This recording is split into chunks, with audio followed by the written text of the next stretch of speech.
talk about fitting in. When I was going to high school, Jansport backpacks were the thing. Where are my Jansport backpack people, right? Okay, you had to have one. I spent the entire summer before my freshman year of high school convincing my parents that my life was not going to continue if I did not get this backpack to take to high school. Back then, $60 for a backpack was outrageous. That's what the ones with the suede bottom cost. And my parents could not understand why I had to have this backpack. All summer long, I touted the lifetime warranty. Remember that? The lifetime warranty. This was the only backpack that I was ever going to need in high school. There was one store at the Columbia Mall in Columbia, Maryland, that sold these backpacks. The display was floor to ceiling. I can still picture it. And every time we went to the mall, I would go and stand longingly looking at all the options.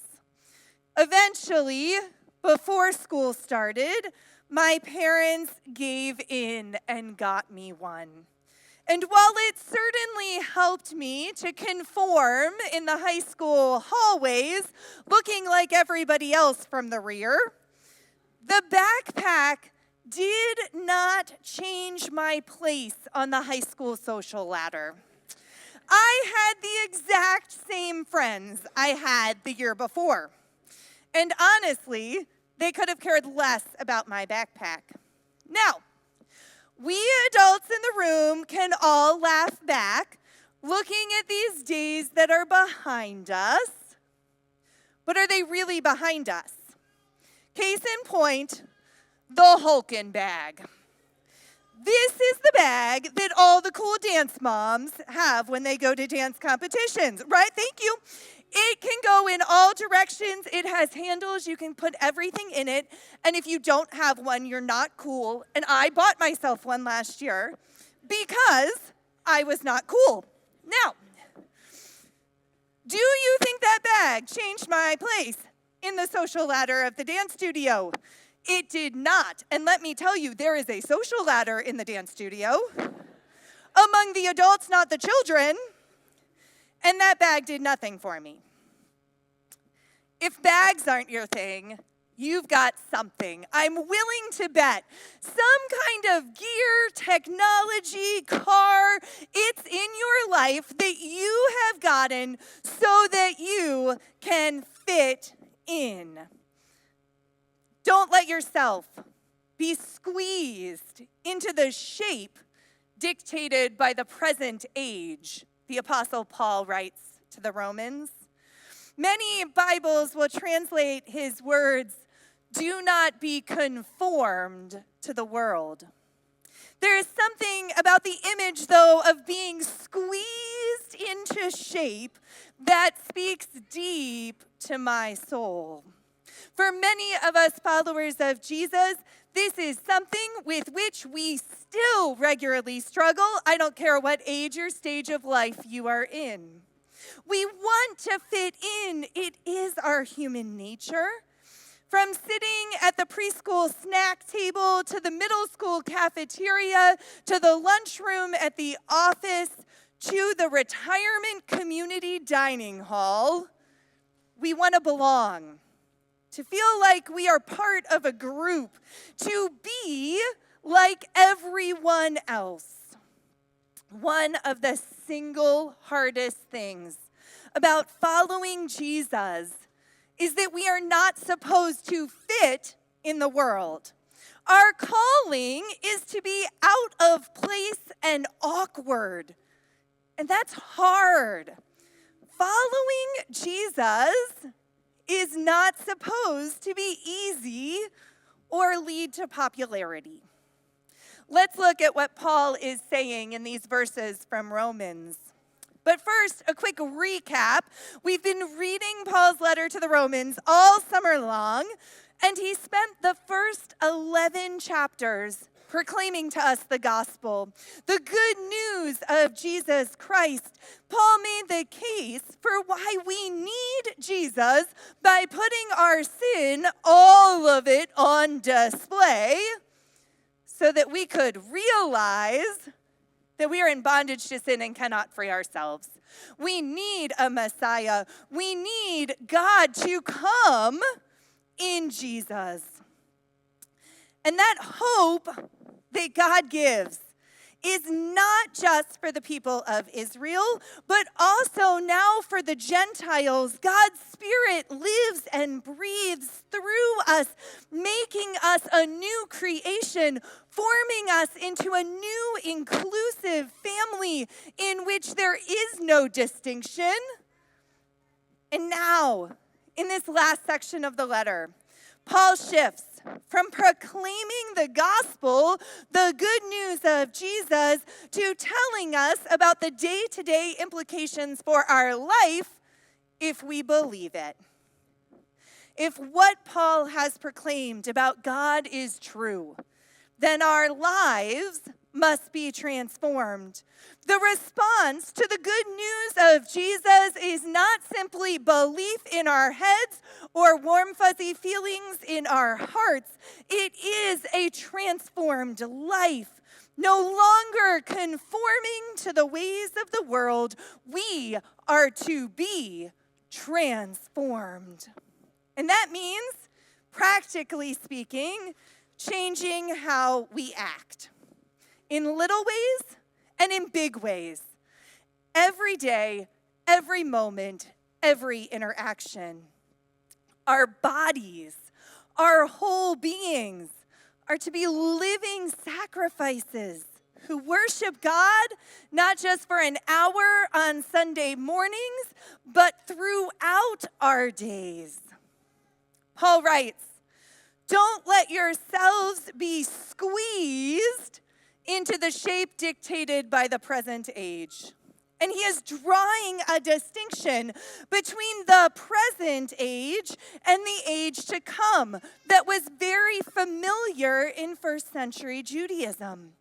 The present age had all the destruction, sin, evil, death that we still know and experience.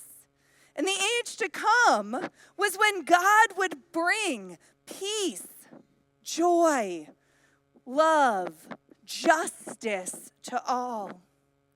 And one of the major claims that Paul makes in his good news about Jesus is that the age to come, the kingdom of heaven, has already broken into the world in Jesus' death and resurrection. We are experiencing God's kingdom coming into this present age. And that's why we are to stop acting like everyone else and start acting as if heaven is here. People around us who can't see that the age to come is breaking into the world, they don't get why we're suddenly different. To live according to the age to come, to the kingdom of heaven breaking in, our minds need to be transformed. And what this means is that we simply cannot keep thinking like the world thinks, accepting the status quo of what the world says is normative and being okay with the inevitability of how things appear to be turning out. When the Spirit lives and breathes in us, it changes the lens through which we see the world. We look at the world through God's love poured out on the cross. Believing in Jesus, the Messiah, leads us to a transformed mindset, which leads us to a new way of acting.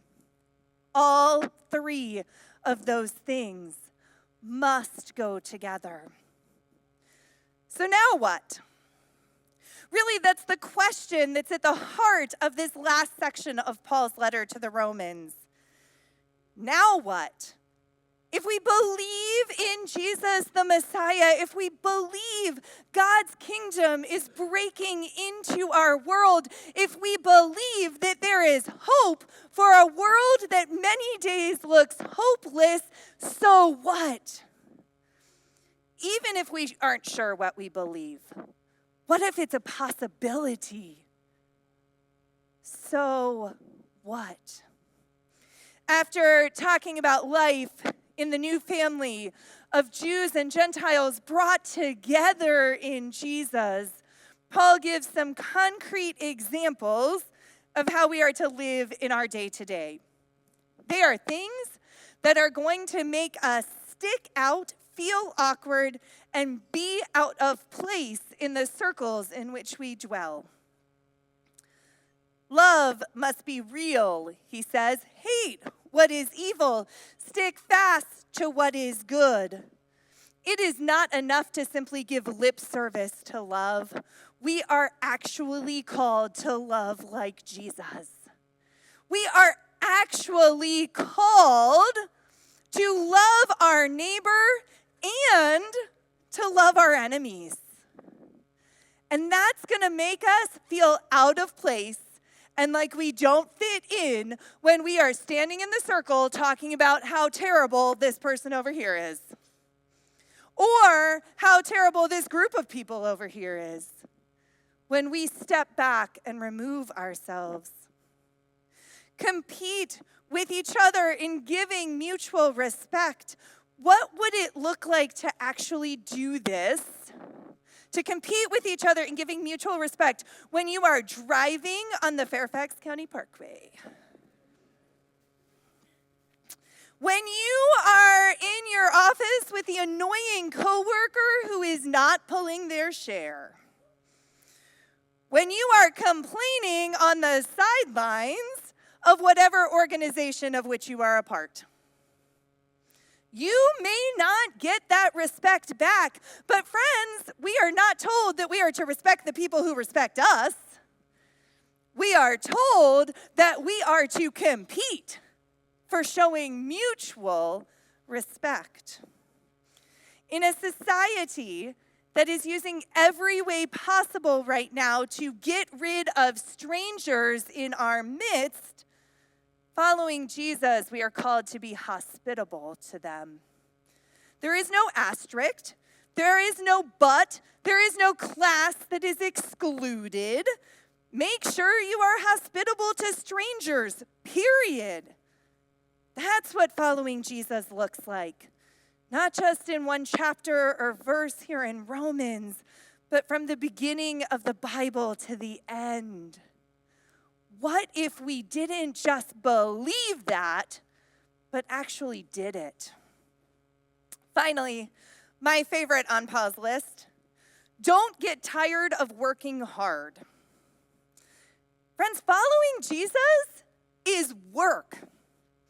Loving like Jesus is work. Mutual respect is work. Hospitality to people who we don't know and maybe don't like is work. It is all work. It is hard work. And as I loved telling our interns this summer, we call it work for a reason. You have not come to a party. You have not come to hang out at a coffee shop. You have come to work. And that means you have to do something that you don't want to do because I told you to do it. That is exactly what is happening here in Romans. Paul is calling us out and saying to us, my friends, following Jesus is actually going to take some effort. And some days you're not going to want to do it, but don't get tired of working hard.